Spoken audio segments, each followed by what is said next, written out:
Mavi Kanada'daki mescid o'xshaydi. Mescidning ichida nima uchun Quzzatni Quzzat Xitoy, Quzzat Shaufu, Abduvali Ayubni Abduvali Dabshaq, Erkin Sidiqni Erkin Tansan. Shu to'g'riliq savollarga javob ken. Mescidga Alloh sajda qildigan ya o.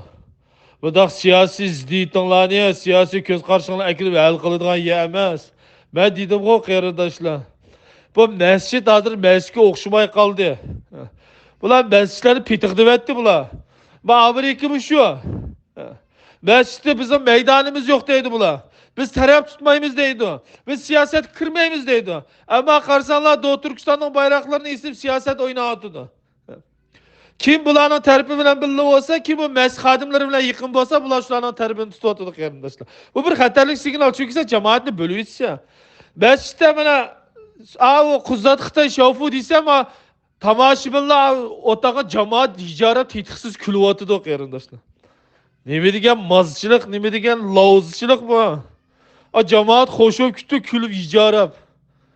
Hay, unda qilma, ma degan masjid ishing bo'lsa jizlongni teshida qil deyish kerak.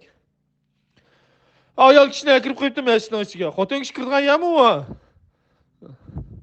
Boshda yog'liqmi yo'q, ajinda masjidning ichida yuriydi. Ay, shundoq qarindoshlar, bu da'vomi shundoq da'vo.